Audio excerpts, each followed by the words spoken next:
Дорогие зрители, вы на канале Energy Hub, меня зовут Денис, я нахожусь в Китае, и мы для вас снимаем тест-драйвы и обзоры электромобилей. И сегодня у нас вот такая вот электричка, это Volvo XC40 Recharge. У меня, наверное, сегодня будет дежавю, потому что примерно месяц назад мы снимали Polestar 2, и эти автомобили построены на одной платформе. Volvo CMA Compact Modular Architecture. Сейчас только упомяну то, что на этой платформе строятся автомобили как бензиновые, так и гибриды и электрические. И на ней построено примерно десяток различных Geely, Lynk & Co, также Polestar и всего лишь две модели Volvo. Вот это вот XC40 и C40. C40 это то же самое, только задняя часть кузова другая. Здесь же у нас с Polestar 2 очень много общего. Это практически один и тот же автомобиль с разными кузовами. Здесь одни и те же моторы, одни и те же батарейки. Более того, я изучал фото батареек отдельно. И даже где там на Polestar какие-то 3 болтика крепежных в какой-то выштамповке, здесь они также наблюдаются. То есть я думаю, что по подвеске, по батарее, по всем остальным механическим, электрическим частям взаимозаменяемость будет, ну если не 100%, то 99%. Если же обратиться к размерам, это у нас кроссовер, он короче, чем Polestar 2 на 18 сантиметров, это достаточно много для кроссовера, это логично, им не нужна такая большая длина для того, чтобы обеспечить там пространство, ну и плюс другие пропорции кузова. Колесная база у них в принципе одинаковая, 33 миллиметра разницы, это практически ничего. Я думаю, что дело в каких-то других рычагах передней подвески, вот откуда эти 33 миллиметра. По высоте Volvo XC40 аж на 17 сантиметров выше, огромная разница, но в принципе она видна невооруженным глазом, и нам очень интересно сегодня посмотреть, помогли ли эти 17 сантиметров высоты победить достаточно тесный салон Polestar 2. В остальном по механике это одно и то же. Здесь два мотора, 408 лошадиных сил, 660 ньютонометров, батарейка 71 киловатт-час на элементах Cattle. В других странах также есть батарейки с емкостью 78 киловатт-часов. В Китае пока такой нету. И вот там, где 78 киловатт-часов, там у нас уже LG. Этот автомобиль производится в Китае на заводе в Луцяо, провинция Джэцзян, там же, где производятся Polestar, Geely, Lynk & Co, так называемая Volvo CMA Super Factory. Также он собирается в Бельгии, на бельгийском заводе Volvo, то есть в 2 местах. Друзья, по комплектациям. Здесь маркетологи не стали играться в эту идиотскую политику, как в Polestar 2, где минимальная какая-то похожая на что-то комплектация достигается покупкой дорогущих опциональных пакетов. Здесь всего 2 комплектации. Топовая и такая недотоповая. Разница между топовой и предтоповой всего лишь 4 отличия. Первое отличие между предтоповой и топовой машинами – это камеры 360 в эмблеме и в зеркалах. Второе отличие. В топовой машине у нас Harman Kardon с 13 динамиками, и точно так же, как и в Polestar 2, пойдемте под капот. У нас вот эта вот штука, воздушный сабвуфер, который посылает низкие частоты в систему вентиляции, и они с воздухом выходят в салон. Звук здесь очень-очень хороший. Друзья, и четвертое отличие – это так называемый зимний пакет. Это форсунки стеклоомывателя с электрообогревом и также электрообогрев рулевого колеса. При этом электрообогрев передних сидений – стандартная комплектация, а вот электрообогрева задних нет даже за доплату, что для Volvo в принципе немного и странно. Мы рассказали 4 отличия между комплектациями, теперь я расскажу про стандартное оборудование. Здесь оно очень даже богатое. Начнем с вот такой вот большой панорамы. Стандартное оборудование в обеих версиях. Она открываемая, всегда безальтернативно. Также в салоне у нас нет больше игр с материалами, у нас абсолютно нормальная кожа и вот такая вот алькантара. Обратите внимание, эти сиденья также имеют выдвижную зону, что я очень-очень люблю, и сегодня тоже на тест-драйве оценил вот эту вот историю. Есть также поясничный подпор, который регулируется в 4 направлениях, очень обширные регулировки. Руль у нас, естественно, в коже. Кстати, кожа на сиденьях – это кожа Напа, это четко сказано на официальном сайте.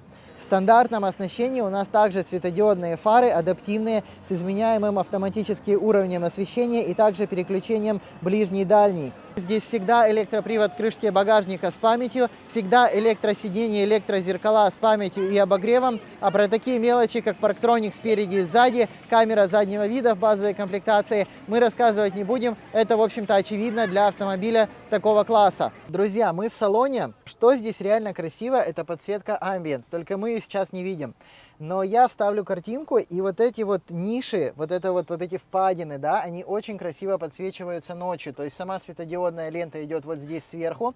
И вот эта часть, она дает отблеск. Вот эта, кстати, часть рельефная. В общем, выглядит это все очень круто, мне очень нравится. В остальном это самый обычный Volvo, ну или Polestar, как хотите. Центральный экран взят чисто от Polestar, 12,3 дюйма, такая же точно форма, только другая графика. Качество графики превосходное даже в 2021 году. Руль взят, ну тоже это вольвовский руль, Polestar, все оно одинаковое. Здесь этот большой руль смотрится достаточно уместно. В остальном классная эргономика, все отлично, большой подлокотник, воздуха много, места над головой очень много.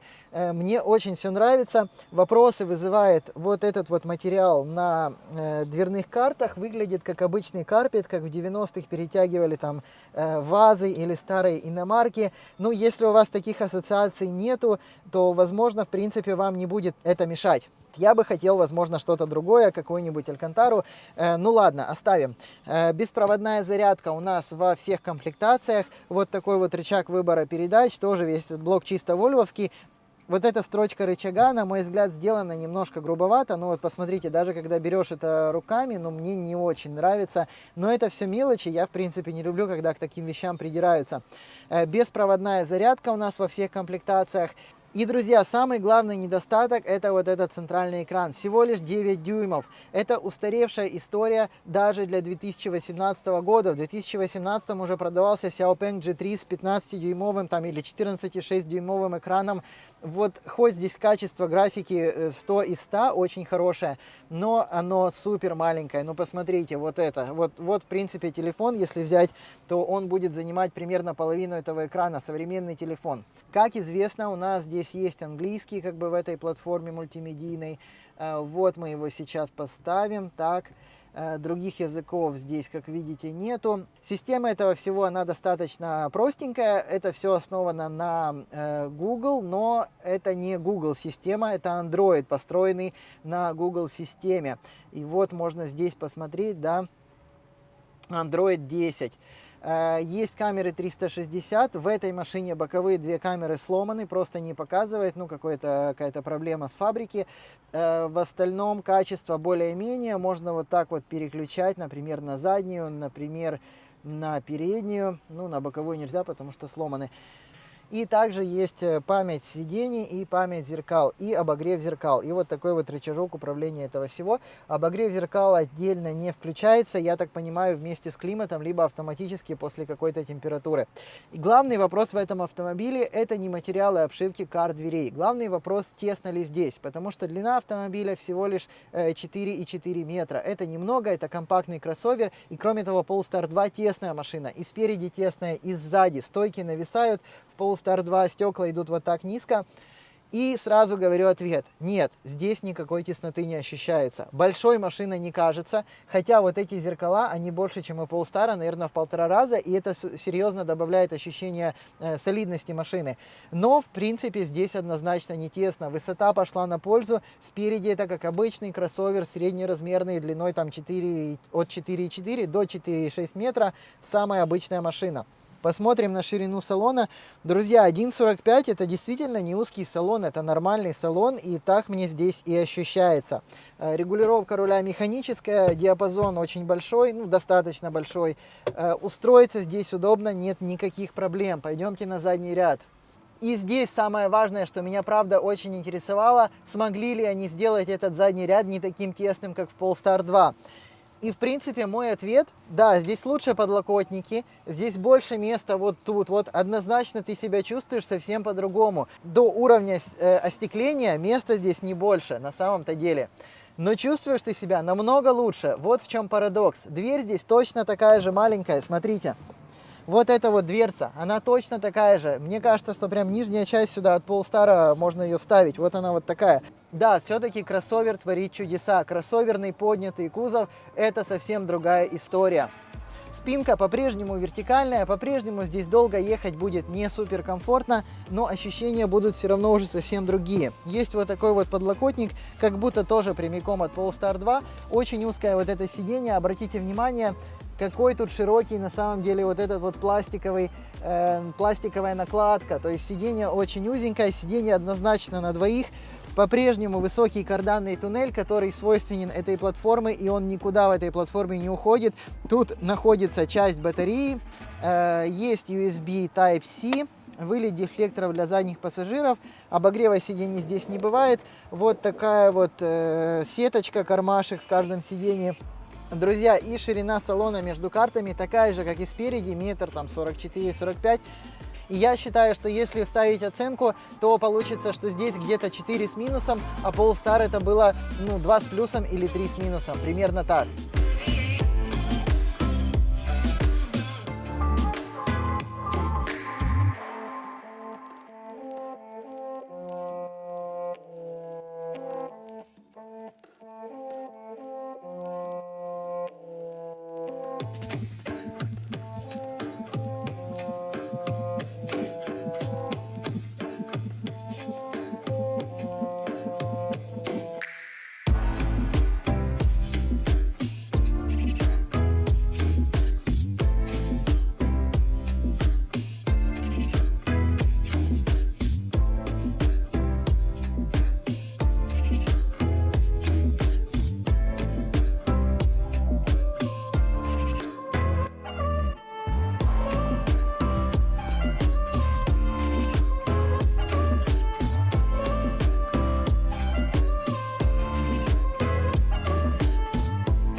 Друзья, багажник, как я уже говорил, электропривод и память во всех комплектациях.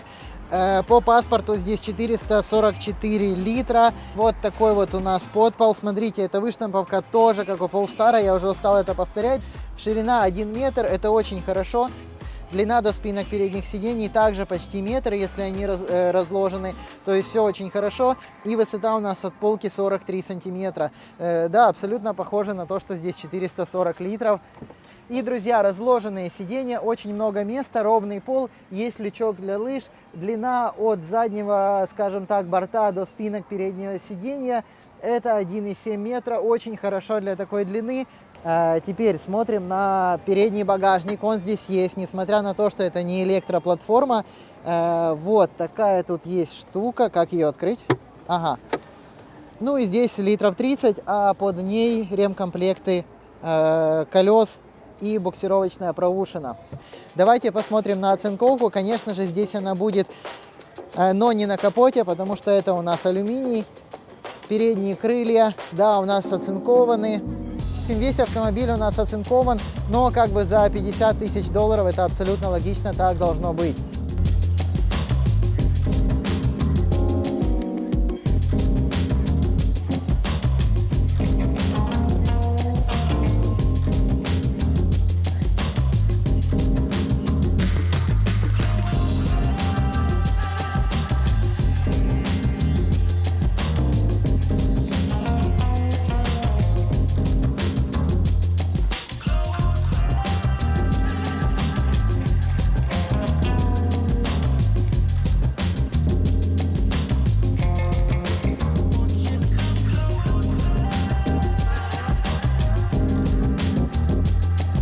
Едем за рулем Volvo XC40 Recharge, и сразу сейчас будет энергичный старт со светофора. Попробуем, в принципе, до 100 разогнаться. 3, 2, 1.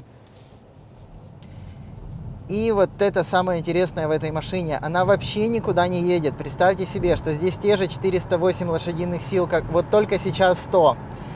Здесь те же 408 сил, как и в Polestar 2.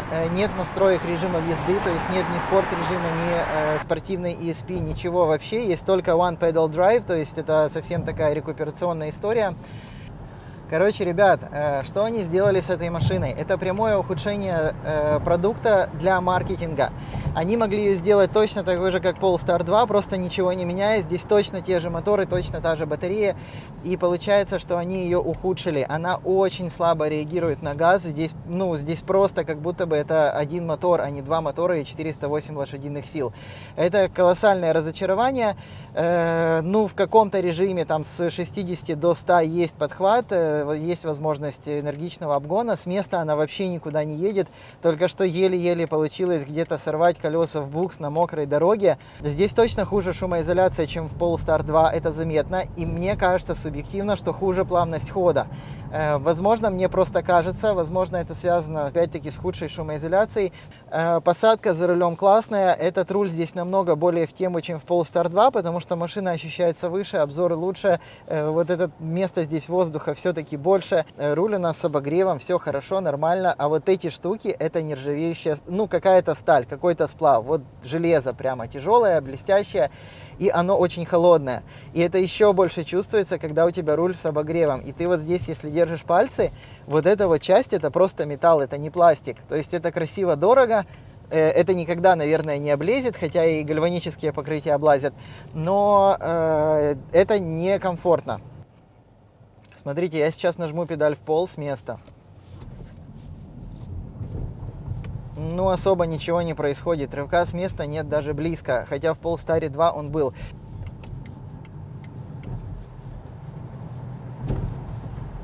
Ну да, это совсем не быстро, ребят. Конечно, здесь хватает динамики по меркам какого-нибудь обычного автомобиля. Ничего критичного здесь как бы нет, но это совсем не то, что ты ожидаешь, особенно когда ты сюда пересаживаешься с Polestar 2. Вот 45 газ в пол. Ну вот 80. Это уровень одномоторной машины. К чему тогда городить огород? К чему все эти два мотора? Итак, ребята, проехали мы 18 километров на этом автомобиле. Между прочим, что интересно, вот эта железная часть, она уже прогрелась от руля, и она уже не кажется холодной. Но на это потребовалось, мы очень долго едем, уже минут, наверное, 50, мы там останавливались, подснимали. Расход поэтому конский, честно скажу, 40 киловатт-час на 100 километров, но это постоянные остановки, полный климат, подсъемы. В общем, на наших тест-драйвах оценивать расход, конечно, не очень получается. Я напомню, на Polestar 2 у меня вообще получился 50, но это с разгонами там до 100 плюс, с пробками и так далее. Но, в принципе, насколько я читал по форумам, эта машина зимой едет 250, летом едет под 400, вот примерно так. То есть, в принципе, для 71 киловатт-часовой батарейки, ну, это более-менее нормально. И то, что они заявили по NEDC 420, это, в принципе, честная история. И самое интересное, чего я вообще в этой всей истории не понимаю, вот это просто загадка, почему Polestar 2 при намного более резвой настройке машины, при лучшей динамике, почему у него запас хода 500 километров по NEDC, там плюс-минус у полноприводной машины, а здесь у нас 420. То есть, если здесь это все ухудшили, ослабили, размазали, здесь должно быть, наверное, еще больше. Вот странные истории с Volvo. Ребят, тормоза. Честно говоря, тормоза, ну, на троечку. Хоть это и говорят Volvo, но вот смотрите, мы сейчас едем 80, я сейчас заторможу. Нет, они, конечно, схватывают, но начальный ход, как всегда, он, как и у Polestar, он смазан. Здесь обычная плавающая скоба спереди. Я вот напоминаю, например, на каких-нибудь Audi Q3, Q5 я уже замечаю, с не самыми слабыми моторами идет нормальная фиксированная скоба. Здесь на этом тоже сэкономили, хотя Volvo, хотя безопасность. И вот это как бы немножко обидно. Все равно автомобиль переоценен. Когда вы покупаете BYD танк за те же 50 тысяч долларов, у вас там космическая динамика, в 2 раза больше салон, 6 мест и тормоза Brembo, естественно, с фиксированной скобой. Я не знаю, сколько там будет поршней, наверное, 6.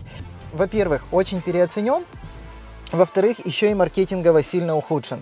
Но если вы просто сюда садитесь, вот после какой-нибудь обычной машины, то есть вот я поездил на Рове, да, там, допустим, 3 дня я на нем поездил, проехал там 1000 километров, я сажусь сюда, да, у меня будет все немножечко получше, динамика получше, материалы отделки намного лучше, шумоизоляция немножко получше, тормоза, в принципе, ну там плюс-минус такие же или немножко получше.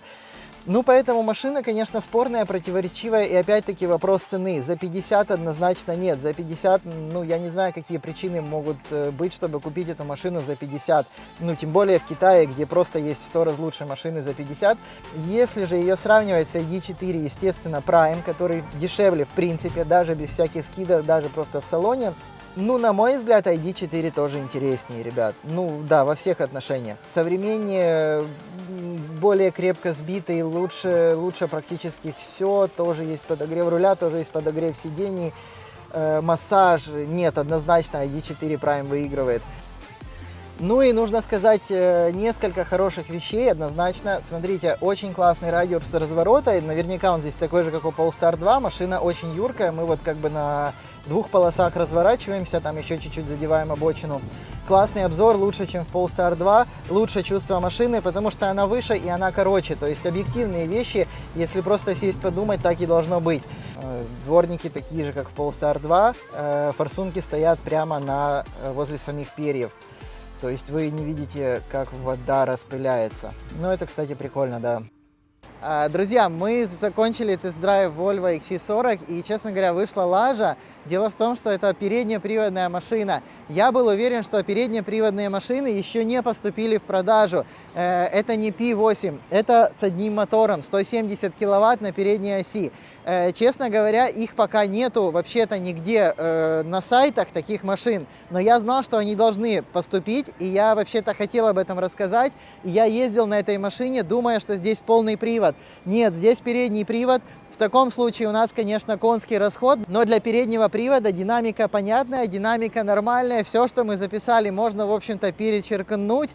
И мы постараемся подснять еще полноприводную машину.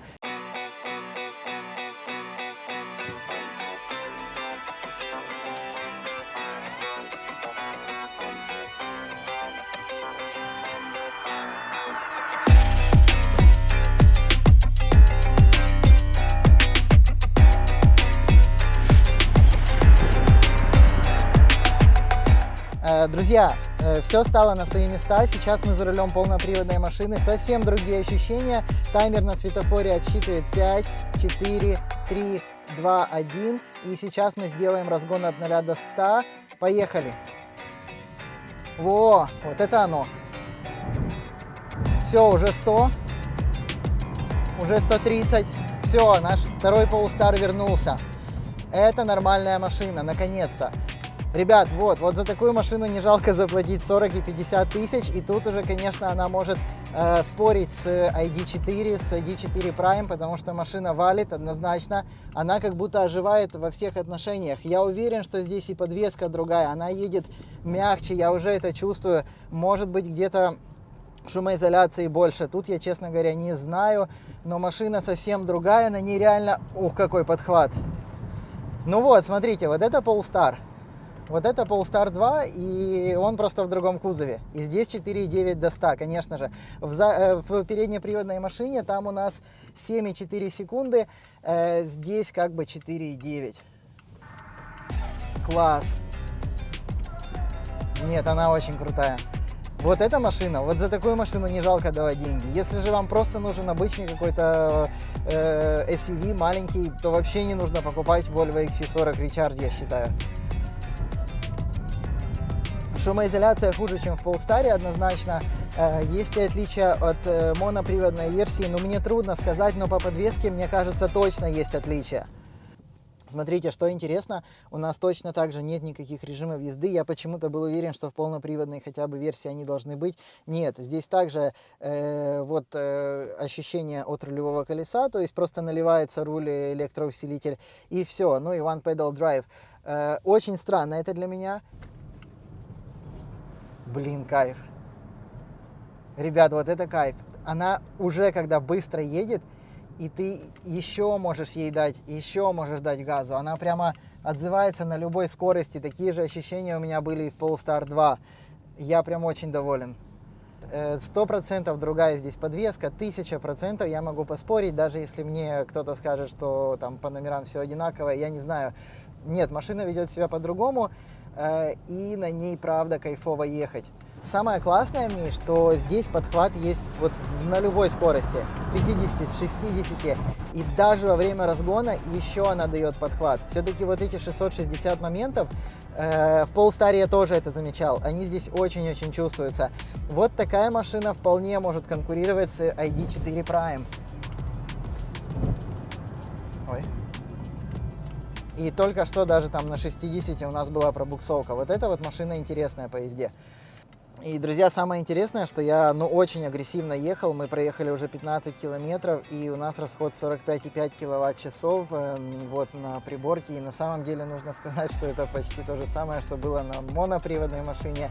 Короче, в электричках с расходом, конечно, история интересная. Если брать двухмоторный Polestar и двухмоторный XC40, для меня это практически одно и то же. Да, в Polestar есть чуть-чуть больше настроек режимов движения, здесь их убрали чисто из-за маркетинговой экономии. Понятно, что это совершенно ничего не стоит, но машина в принципе точно такая же. Наверное, если закрыть глаза и довериться только ощущениям от езды, от ускорения, от тормозов, то вы не почувствуете разницу.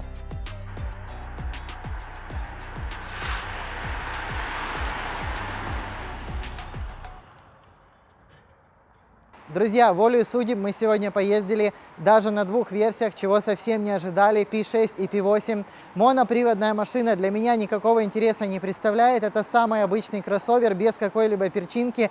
Если вы купите машину за $25 тысяч, вы получите все то же самое, переплачивать нет смысла. P8, вот это вот полноприводная, это круто. Это, собственно, Polestar, только с более просторным кузовом. Очень быстрая машина, очень круто настроенная, выдает разгон практически на любой скорости. Невероятно понравилось на ней ездить. Это серьезный конкурент Volkswagen ID4. И вы можете посмотреть характеристики всех версий вот этой машины, именно китайской версии, у нас на сайте. Я сейчас ставлю картинку. Также есть возможность добавить к сравнению версии этой машины, либо сравнить Volvo XC40 с тем же ID4. Вот так вот можно добавить к сравнению. И обязательно ждите хорошие цены. Сейчас цены, которые у нас на сайте, без учета каких-либо скидок, но эти машины, они очень плохо продаются в Китае. Это логично, потому что $50 тысяч за эти деньги можно купить BYD танк, можно купить, очень много разных машин. И вот, например, в мае было снижение цен на эти машины, была первая скидка, эти машины стоили на $10 тысяч дороже, то есть примерно $60 тысяч. Сейчас они стоят примерно $50 тысяч. И я думаю, что будет еще снижение цен, потому что продажи в июле это 20 штук машин на весь Китай, продажи в августе там 40 штук, и только осенью продажи оживились до 150 штук в месяц. Так что, друзья, обязательно следите за ценами. Я думаю, что для тех, кто рассматривает полноприводный кроссовер, небольшой, городской, это очень-очень крутой выбор, потому что едет она фантастически. Друзья, и посмотрим клиренс, так? Значит, под рычагом 19 сантиметров. Под задним бампером тут совсем будет много. Тут у нас 33 практически. Друзья, под батарейкой 18 сантиметров. Очень хорошо. И под передним бампером 21 сантиметр. Далее все днище ровное. Все очень неплохо в этой машине. Настоящий современный кроссовер. Обязательно заходите к нам на сайт почаще или в группу Viber почаще. И также очень просим подписаться на канал и поставить лайк, потому что сегодня мы сняли аж 2 машины, потратили на это целый день, кучу усилий. Это была компания Energy Hub. Меня зовут Денис. Всем вам самого хорошего, ровных дорог, чтобы батарейки не деградировали. И до новых видео. Всем пока!